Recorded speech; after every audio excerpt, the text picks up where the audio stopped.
साथियों,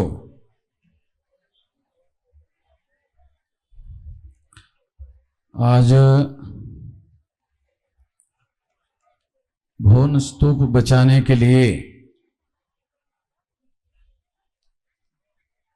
बहुत बड़ा मोर्चा आप लोगों के द्वारा निकाला गया है और उसको बचाने के लिए खास तौर पर यह कार्यक्रम आयोजित किया गया है। भोन का जो स्तूप है सम्राट अशोक के द्वारा बनाया गया है। बौद्ध की विरासत, मौर्य की विरासत, बहुजन समाज के लोगों की विरासत है।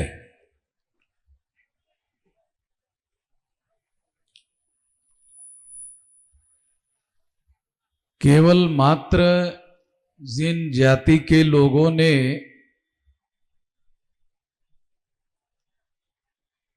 बौद्ध धर्म में धर्म परिवर्तन किया और दीक्षा लेकर बौद्ध हो गए, केवल उन लोगों की विरासत नहीं है। इस मौके पर ये बात मैं आप लोगों को समझाना चाहता हूं। 1956 को 14 अक्टूबर को बाबा साहब आम्बेडकर के द्वारा जो धर्म परिवर्तन हुआ, उस धर्म परिवर्तन में अछूतों के जाति के जो लोग हैं उन लोगों ने धर्म परिवर्तन करके बौद्ध धर्म की दीक्षा ली। ये विरासत अछूतों से बौद्ध धर्म में धर्म परिवर्तन करके दीक्षा लेने वाले लोगों की केवल मात्र विरासत नहीं है। आप लोग बचाने के लिए भारी संख्या में यहां आए हैं। आप लोगों को इसका एहसास हुआ, आप लोगों को इसका जागरण हुआ, आप लोगों को ये समझ में आया तो आप लोग बचाने के लिए आए। इसका मतलब ये नहीं है कि केवल मात्र आप लोगों की ही विरासत है। देश में अगर आप लोग इतिहास का अध्ययन करोगे तो आपको पता चलेगा जिन कट्टरपंथी बौद्धों ने प्रतिक्रांति होने के बाद पुष्यमित्र शुंग के द्वारा सम्राट बृहदत्त मौर्य की हत्या करने के बाद पुष्यमित्र शुंग नाम का जो ब्राह्मण था उसके द्वारा सम्राट बृहदत्त मौर्य की हत्या करने के बाद जो बुद्धिस्ट लोग थे, जो कट्टरपंथी बुद्धिस्ट लोग थे, जो ब्राह्मण धर्म की बातों को मानने के लिए राजी नहीं थे, उन बुद्धिस्ट लोगों को ब्राह्मणों ने बहिष्कृत किया। जिन बुद्धिस्ट लोगों को ब्राह्मणों ने बहिष्कृत किया, उन लोगों को, बहिष्कृत लोगों को ब्राह्मणों ने अछूत बनाया।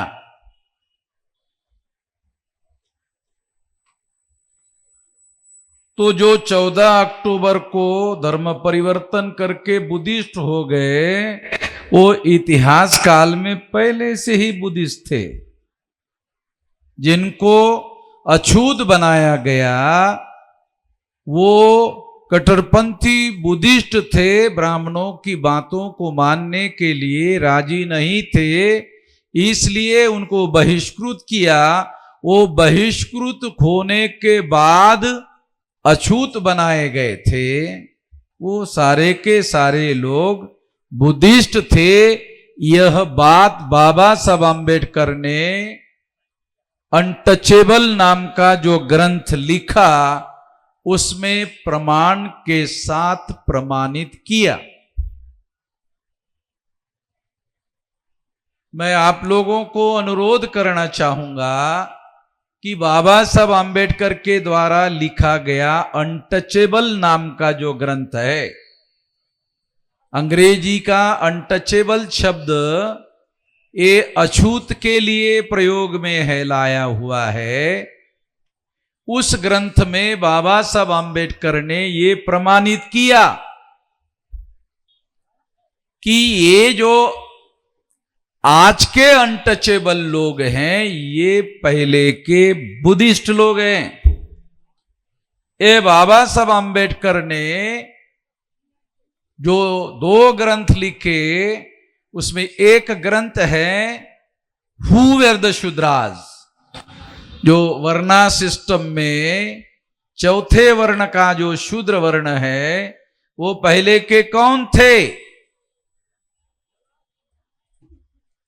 और दूसरा ग्रंथ लिखा अनटचेबल, अछूत पूर्व के कौन थे, तो उसमें उन्होंने लिखा अछूत पूर्व के बुद्धिस्ट थे। हम लोग जय जयकार थोड़ा ज्यादा करते हैं इसलिए हमें मालूम नहीं पड़ता, हमारा ध्यान जय जयकार में ज्यादा रहता है। हम लोग जय जयकार जय जयकार जय जयकार ज्यादा करते रहते। पहले हम लोग जय भीम बोलते थे, अभी एक नया जय जय जय जय जय जय जय जय जय जयकार ज्यादा करते हैं और इसी में बहुत खुश हो जाते हैं।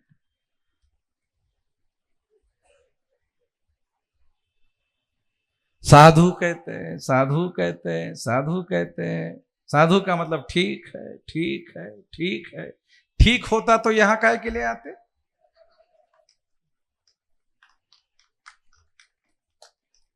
है? अगर ठीक होता, अरे ठीक नहीं है, ठीक करने के लिए तो आए हैं। टेढ़ा कराया हुआ है, बिगाड़ा हुआ है, इसीलिए तो यहां ठीक करने के लिए आए हैं। ठीक नहीं है। बहुत सारी बातें विवेक से समझने की जरूरत है। हम लोग भावनावश बहुत हो जाते हैं, इमोशनल बहुत हो जाते हैं। लड़ाई इमोशन से नहीं लड़ी जा सकती, लड़ाई इमोशन से जीती नहीं जा सकती। इतिहास काल में सारे डॉक्यूमेंट्री है। इतिहास काल में बुद्ध पूर्व काल में दशरथ जातक कथा है, दशरथ जातक कथा है, रिकॉर्ड में डॉक्यूमेंट्री है। उसमें दशरथ जातक कथा में बोधिसत्व राम है। पढ़ेंगे तो मालूम होगा ना। ये जो ब्राह्मणों का राम है ना, वो वहां से चुराया हुआ है। वहां दशरथ जातक कथा में बोधिसत्व राम है।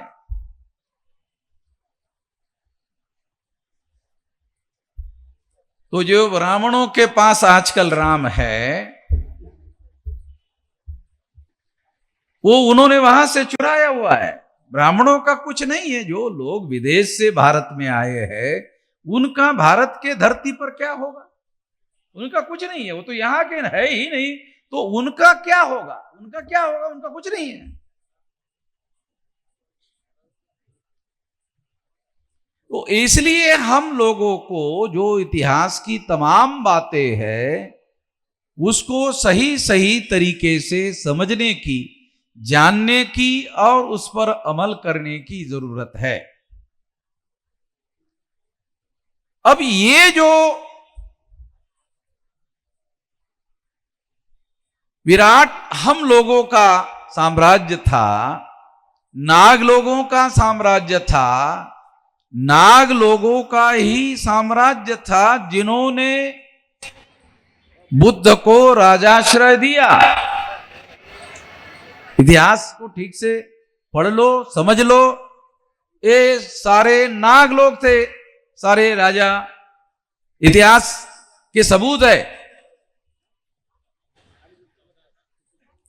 बुद्ध के बाहर किसी देश में नाग पंचमी मनाई जाती है क्या? है नाग पंचमी? नाग पंचमी सारे देश भर में मनाई जाती है। आप लोग महाराष्ट्र के बाहर मनाई जाती कि नहीं जाती है? आप लोगों को, महाराष्ट्र के लोगों को मालूम नहीं है। मैं तो 32 राज्यों में घूमता हूं। शायद ही कोई व्यक्ति ऐसा है जो 500 जिलों में फिजिकल जाके मीटिंग कर चुका हूं। 500 जिलों में मुझे नहीं लगता है किसी व्यक्ति ने ऐसा कुछ किया है। अभी मेरी 67 साल की उम्र है। 18 साल कुछ महीने की मेरी उम्र थी, तब से लेकर अब तक 500 जिलों में मैं फिजिकली जाकर मीटिंग कर चुका हूं। इसलिए दूसरे राज्यों में भी नागपंचमी मनाई जाती है, केवल महाराष्ट्र में नहीं। क्यों? नाग लोगों का त्योहार है। नाग लोग हैं जिनको कमजोर करने के लिए ब्राह्मणों ने 6347 जाति के टुकड़ों में बांटा। ब्राह्मणों ने नाग लोगों को 6347 जाति के टुकड़ों में बांटा। उसमें केवल 1703 अछूत है।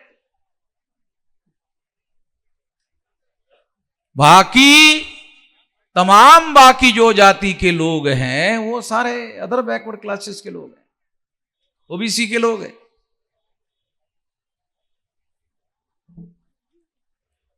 तो बुद्ध अगर नॉर्थ इंडिया में जाओ, बिहार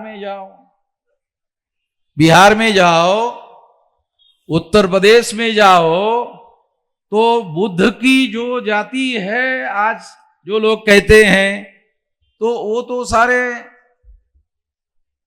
मंडल कमीशन के रिकॉर्ड में ओबीसी के लिस्ट में है। मुझे नहीं लगता आप लोगों को जानकारी है। जो बुद्ध की जाति के वो मानने वाले लोग हैं कि हमारे जाति में बुद्ध पैदा हुए, शाक्य ना, तो शाक्य जाति के लोग बिहार और पूर्वी उत्तर प्रदेश में है और मंडल कमीशन के ओबीसी के लिस्ट में है। ये तो आप लोगों को पता नहीं होगा, तो ये तो जानकारी होना जरूरी है। तो ये सारी बातें तो मैं जानता हूं। महाराष्ट्र में ही रहता तो शायद नहीं जानता। सारे देश भर में 500 जिलों से ज्यादा जिलों में फिजिकली जाकर मीटिंग करने की वजह से ये सारा डाटा और दस्तावेज हमारे पास है, जिसके आधार पर ये बातें मैं आप लोगों को बता रहा हूं। तो ओबीसी की जाति की लिस्ट में बुद्ध की जाति है। शाक्य जो है, जो मंडल कमीशन की जाति की लिस्ट है, उसमें बुद्ध की जाति की लिस्ट है। तो इस हिसाब से देखा जाए तो बुद्ध जो है वो अदर बैकवर्ड क्लासेस ओबीसी के व्यक्ति है। और वर्ना सिस्टम में देखा जाए तो उस समय के हिसाब से वो क्षत्रिय वर्ण के थे। तो नॉर्थ इंडिया में जो क्षत्रिय वर्ण के लोग हैं वो अपने को बुद्ध के साथ जोड़ते हैं। ये सारी बातें हम लोगों को जानने समझने की जरूरत है।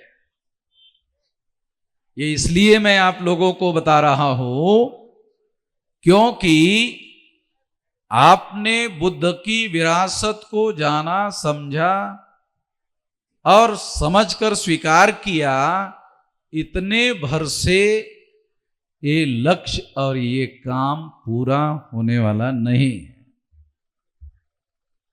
अगर आपको जानकारी हो गई और दूसरे को जानकारी नहीं हुई तो जानकार की जिम्मेदारी बनती है जिसको जानकारी नहीं हुई उसको जानकार बनाते।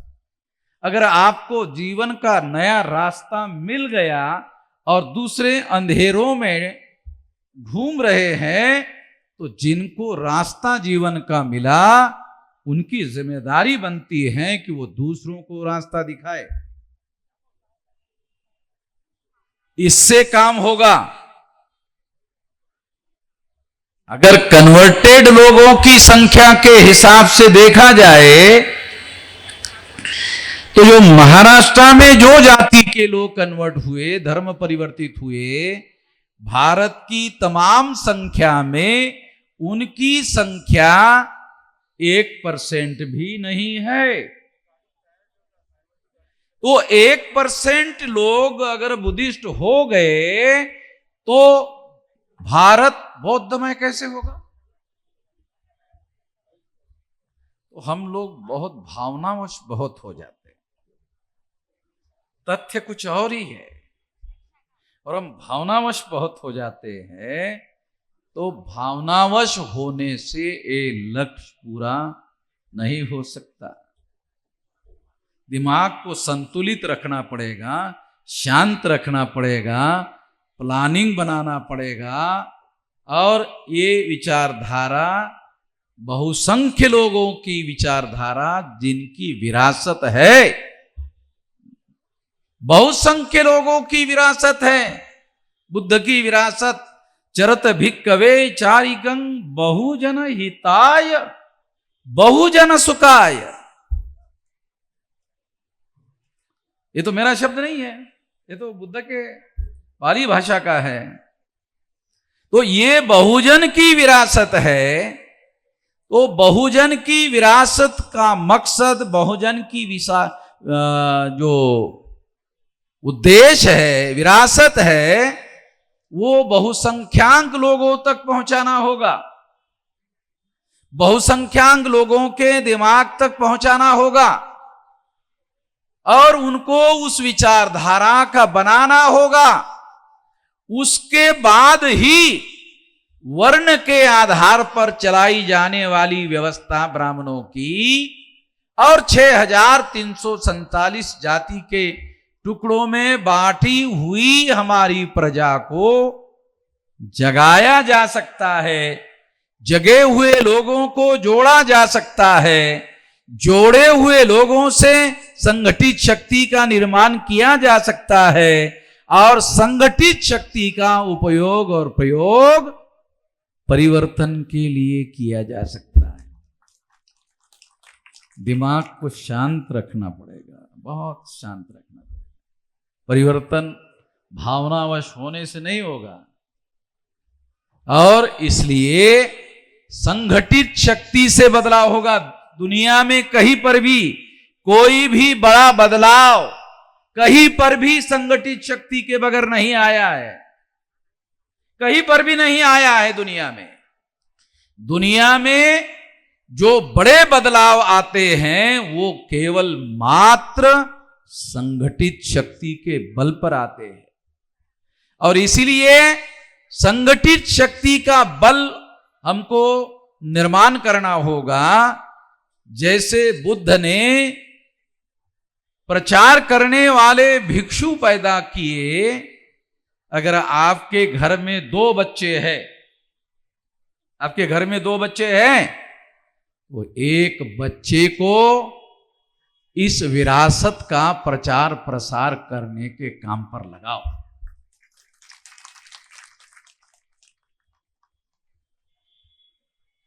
त्यावेळेस तुम्ही असं म्हणाल ना, आम्ही असं कसं करू शकतो? भावनावश कशाला व्हायचं? बसले बसले घरी बसले बसले होणार आहे का?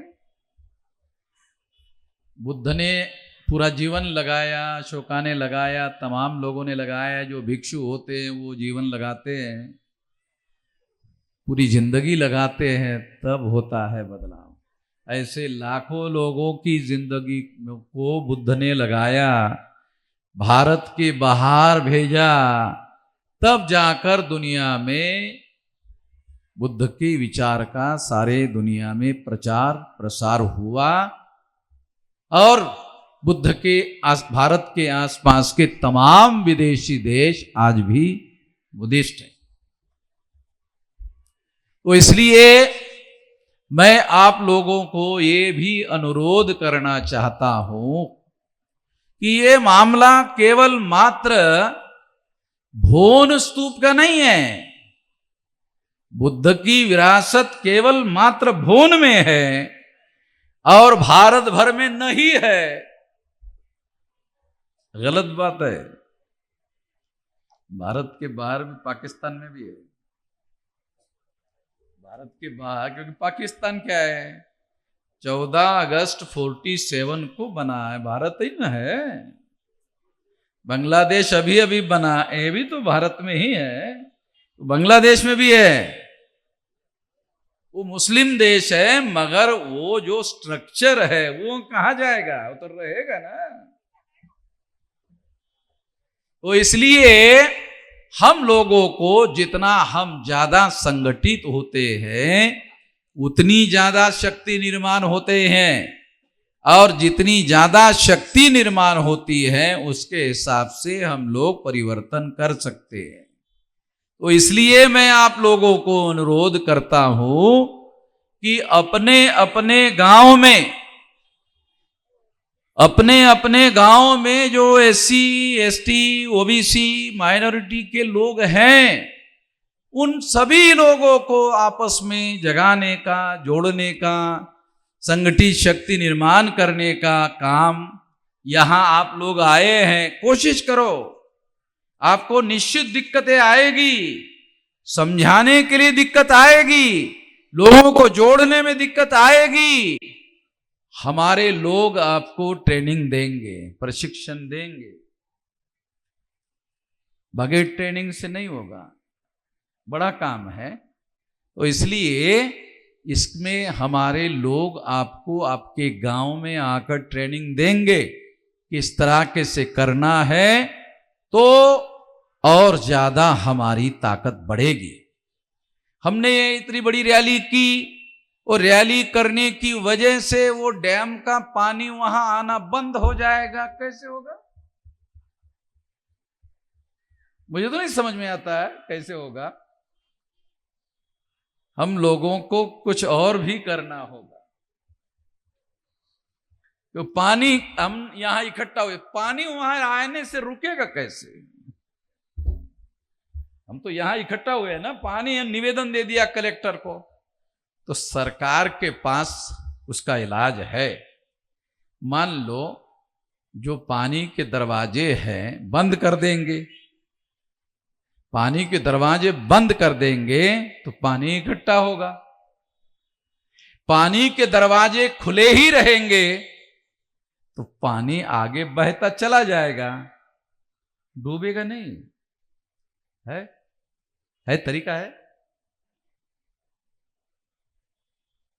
है ना, एक तरीका तो है ना। सरकार कह सकती है अरे इतना करोड़ खर्चा हमने किया, वो पानी रोकने के लिए न किया है, दरवाजे तो बंद करना ही होगा। तो हमने कब रोका है कि दरवाजे बंद मत करो, पानी मत रोको, डैम में पानी इकट्ठा मत करो? हमने तो नहीं रोका।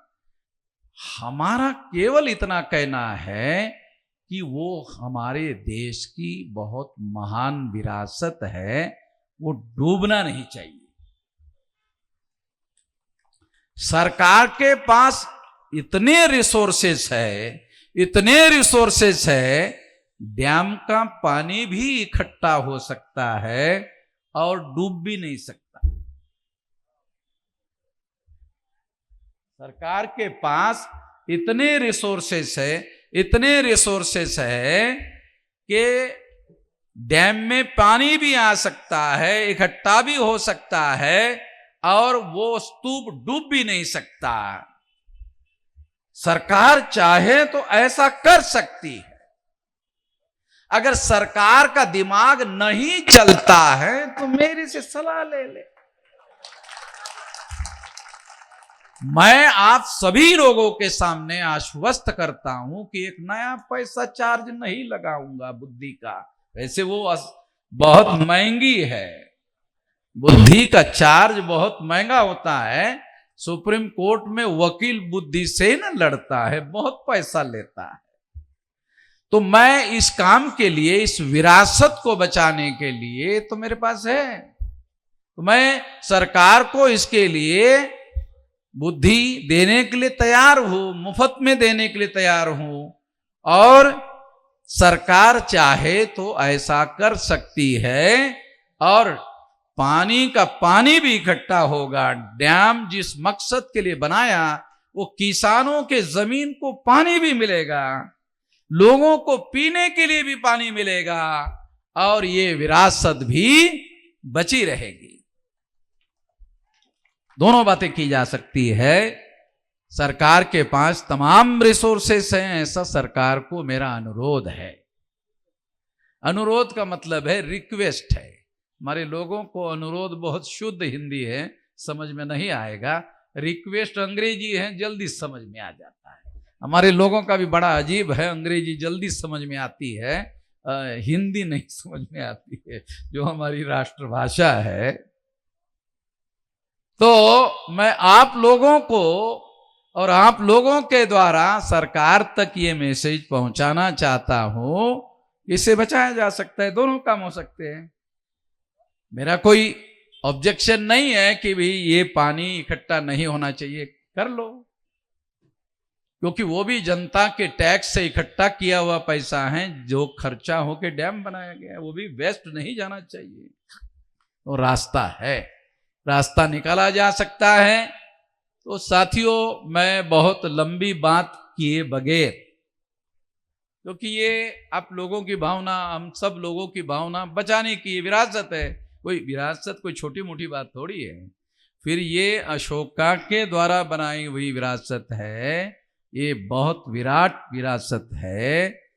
आप लोगों को ये भी मालूम नहीं होगा, महाराष्ट्र की स्थापना नाग लोगों ने की। इतिहास जो है, राजवाड़े नाम का ब्राह्मण है, राजवाड़े नाम का बहुत बड़ा हिस्टोरियन है। वो कहता है ब्राह्मण कि महाराष्ट्र की स्थापना नाग लोगों ने की। अभी भी बहुत सारे हमारे लोगों के, पुराने लोगों के नाम है ना, रायनाग, सिद्धनाग है, नाम है। ये क जो शब्द है वो ग शब्द का अपभ्रंश है, नाग, नाक। तो नाग, ये महाराष्ट्र की स्थापना नाग लोगों ने की, और ब्राह्मण छोड़ के बाकी सारे महाराष्ट्र के लोग नाग है।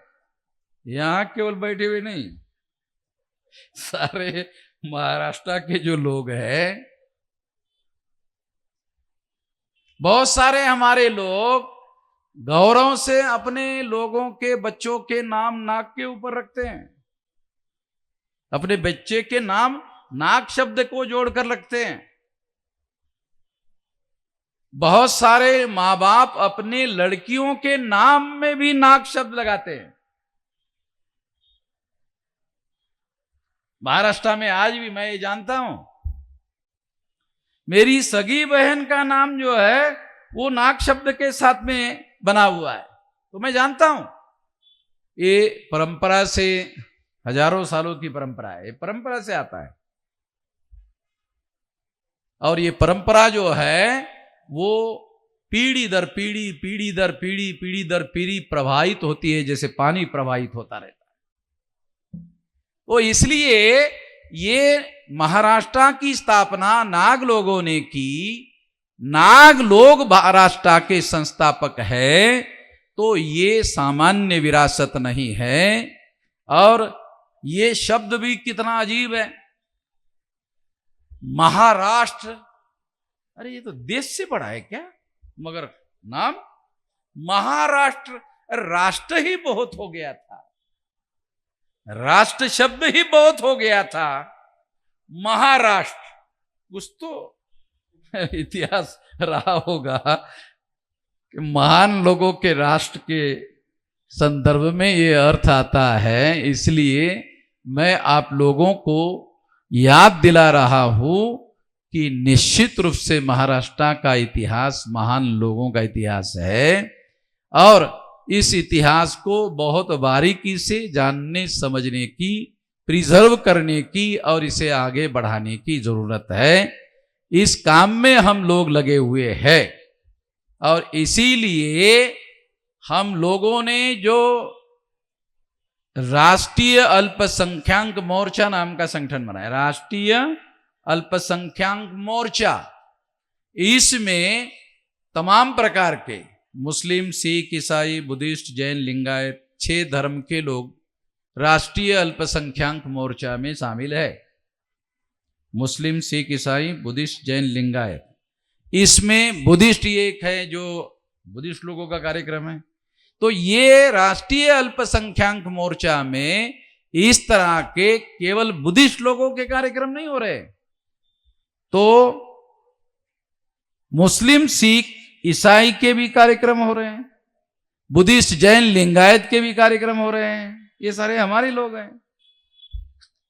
इसलिए सभी लोगों के लिए राष्ट्रीय अल्पसंख्यक मोर्चा बनाया गया है, जिसमें 6 संगठन है। मुस्लिम का है, ईसाई का, बुद्धिस्ट का है, जैन का है, लिंगायत का है। तो इन तमाम लोगों के संगठन हैं और सारे देश भर में इस तरह से बड़े बड़े कार्यक्रम सारे देश भर में हम लोग कर रहे हैं। जैसे बुद्धिस्ट का कर रहे हैं वैसे तमाम लोग कर रहे हैं। तो ये छोटा मोटा आंदोलन नहीं है, इस विराट आंदोलन में आप लोग सहभागी हैं। इसके लिए मैं आप सभी लोगों का आभार व्यक्त करते हुए इसके मकसद को पूरा करने के लिए भविष्य में आप साथ सहयोग करेंगे, इस आशा और विश्वास के साथ आपने मेरी बात ध्यान से सुनी, इसके लिए आभार, धन्यवाद।